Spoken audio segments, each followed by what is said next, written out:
উড়বে দেখ, উড়বে দেখ, উড়বে দেখ।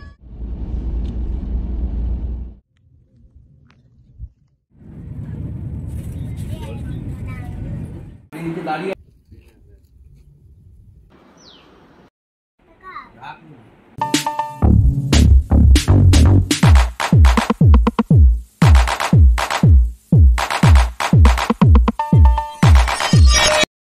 Welcome back to my channel happy with Mousumi. আশা করি সবাই ভালো আছেন, আমিও ভালো আছি। তো আমি এখন আছি হচ্ছে নীলগিরি গেস্ট হাউসে, আর এখন রাত হয়ে গেছে। আর এখনই আমাদের ডিনার দিয়ে গেছে। জাস্ট এখানে ভাত, রুটি, ডাল, দুরকম তরকারি আর চিকেন, আর মানে বলা ছিল দেশি চিকেন, তো সেটাই দিয়ে গেছে। আর এখন খাওয়া দাওয়া হয়ে গেছে, আর বসে আছি একটু, এরপরে হচ্ছে শুয়ে পড়বো।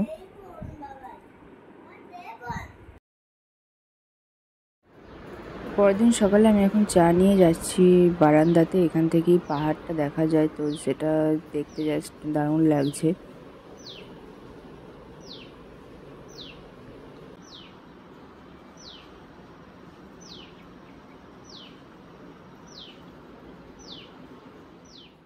আর ব্রেকফাস্টে দিয়েছিল আলু পরোটা, সবজি, চাটনি। আর এখন রেডি সেডি হয়ে বেরিয়ে পড়েছি নীলগিরি একদম হিল টপে পৌঁছানোর জন্য।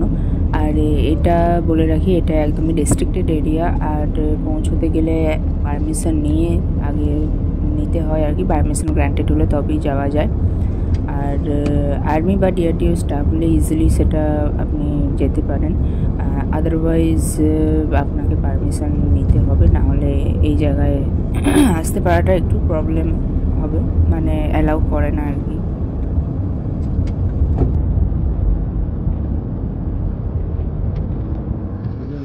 যেতে যেতে হঠাৎই চোখের সামনে ময়ূর চলে এলো, মানে নিজেকে ভীষণই লাকি মনে হলো।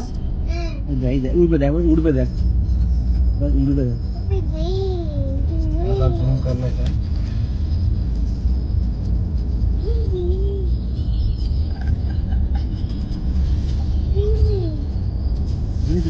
ধীরে ধীরে পাশ হয়ে যাও।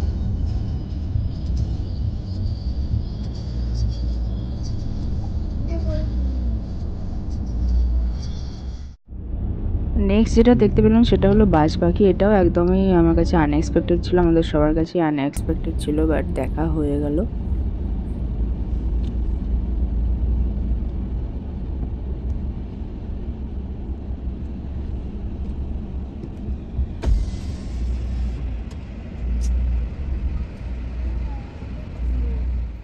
তো ওই যে দূরে যেটা দেখা যাচ্ছে ওটাই আমাদের গেস্ট হাউস। আর এখান থেকে ভিউটা জাস্ট অসাধারণ লাগছিল, মানে শীতকাল হলে আরও ব্যাপক লাগতো। এখনই মানে কুয়াশা কুয়াশা হয়ে আছে।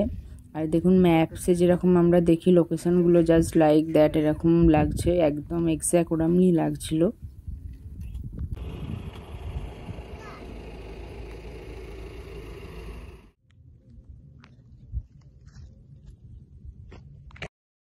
তো রুমে ফেরার পর আমরা লাঞ্চ করছিলাম, আর কুট্টু দেরি করছিল বলে ওর বাবাই ওকে বলছিল, আর আমাদের লাঞ্চে ডাল, সবজি আর মাছ নিয়েছিলাম। আর এখন লাঞ্চ হয়ে গেছে, আর গেস্ট হাউস ছেড়ে এখন চলে যাওয়ার পালা। চলে যাব হচ্ছে স্টেশনে, পালাসো স্টেশন, তারপরে চলে যাব ব্যাক করব ভুবনেশ্বর আজকে। তো বেরিয়ে পড়েছি এখন স্টেশন যাওয়ার জন্য, এখন বালাসো স্টেশনে যাচ্ছি।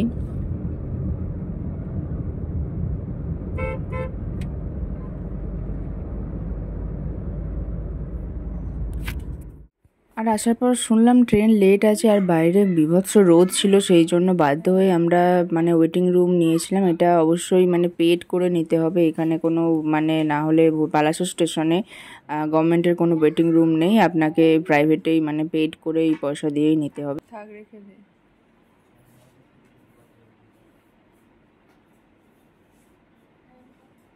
তো ট্রেনে এখন উঠে পড়েছি, আর তিনজনের সিট পাশাপাশি ছিল না, যেহেতু আমার কুট্টুকে নিয়ে একাই ফেরার কথা ছিল। আর আমি যখন গিয়েছিলাম একাই গিয়েছিলাম, কিন্তু তারপরে আবার ও আসবে এরকম একটা কথা হলো, সেই কারণে পেয়ে গেছি আর কি, অ্যাডজাস্ট করে তিনটে পরপর সিট।